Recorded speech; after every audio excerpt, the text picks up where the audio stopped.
ساری زندگی نافرمانی کر کے اس کو منانے کا خیال آیا. جوانی میں تو بہت اعلیٰ چیز ہے، ساری زندگی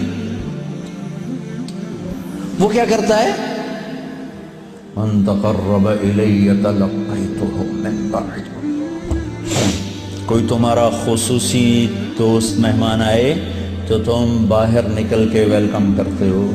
ہم لوگ ملنے آئے تو اپنے کمرے میں ہی، لیکن کوئی خصوصی پتہ چلے تو بھاگتے ہو جلدی سے جا کر دروازے پر کھڑے ہو تو گاڑی کا دروازہ کھول دو، پھر ساتھ لے کر آتے ہو. وہ شہنشاہ کہہ رہا ہے زندگی بھر کے گناہ لے کر کوئی مرد عورت جب مجھے منانے آتا ہے تو میں آگے بڑھ کے اس کا استقبال کرتا ہوں، آگے بڑھ کے، وہیں بیٹھے ہوئے آگے بڑھ کے. تلقیتہ من بعید، میں خود آگے تک جاتا ہوں اسے ساتھ لے کے. آگے کب سے تیرا انتظار تھا.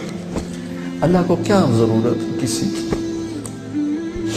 ایک مرد عورت توبہ کر لے تو ساتوں آسمان پہ لائٹیں لگ جاتی، ساتوں آسمان میں لائٹیں. وہ کہتے ہیں یہ کیا چکر ہے؟ تو اللہ کی طرف سے اعلان ہوتا ہے ایک اللہ کے بندی نے توبہ کی ہے، اس کی خوشی میں یہ سب روشنیاں. اب شادیوں میں نہیں لائٹیں لگاتے، تو میرا اللہ اتنا خوش ہوتا ہے کہ ساتوں آسمان پہ روشنیاں. من تقرب الی تلقیتہ من بعید، جو مجھے راضی کرنے کے لیے، توبہ کرنے کے لیے آتا ہے میں آگے بڑھ کے اس کا استقبال کرتا ہوں. ومن اعرض عنی، اور جو نہیں آتا اس کے ساتھ کیا کرتا ہوں؟ نادیتہ عن قریب، اس کے پاس میں خود چلا جاتا ہوں. آجا مجھے منا لے، آجا مجھے منا لے. اولک ربنا غیر، کوئی میرے جیسا اور رب ہے؟ کوئی میرے جیسا اور رب ہے؟ یہ ساری باتوں کے بعد اب اس آیت پہ غور کرو جو میرا اللہ گلہ کر رہا ہے.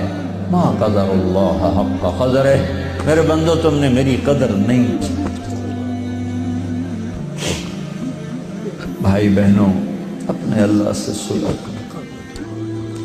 یا ایھا الانسان ما غرک بربک الکریم الذی خلقک فسواک فعدلک فی ای صورت ما شاء رکبک. انسان، کیا ان الفاظ میں کیا پیار ہے، کیا شہد ٹپکتا ہوا ہے. چھتے سے شہد ٹپکتا ہے. اللہ کی قسم، یا ایھا الانسان، صرف اس ایک بول میں ساری دنیا کا شہد بھروں اس سے بھی اس میں مٹھاس زیادہ ہے.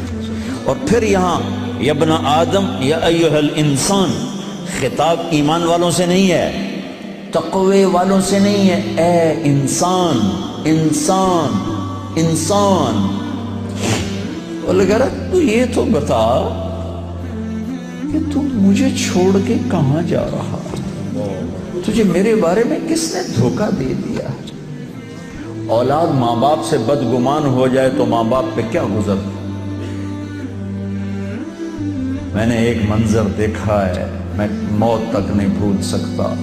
ایک بیٹا باپ سے کہہ رہا تھا تو آج تک میرے واسطے کی بنایا ہے.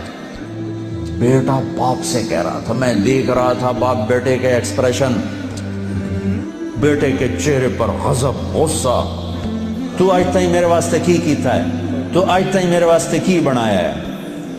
ہوئے ہوئے ہوئے ہوئے ہوئے، میں اب رو رہا ہوں. 40 سال پرانی بات کہ جو اس باپ کے چہرے پر جو ایک غم تھا، ایک رنج تھا کہ میرے ہتھاں دا بال اج مینوں آدا تو میرے واسطے کی بنایا ہے.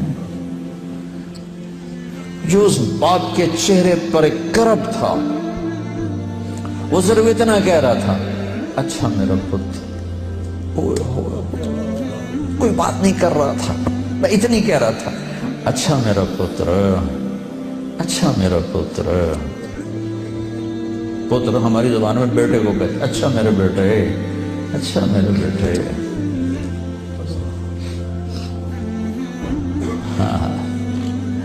یہ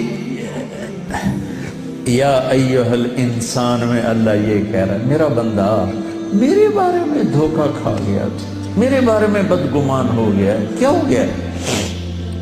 آ تو صحیح، پھر میری رحمت تو دیکھ، آ تو صحیح۔ حضرت عمر رضی اللہ عنہ کے زمانے میں ایک شخص گویہ تھا، وہ ایک تارا ہوتا تھا، وہ بجا بجا کے نا اپنی روٹی کماتا تھا، بوڑھا ہو گیا، آواز ختم ہو گئی،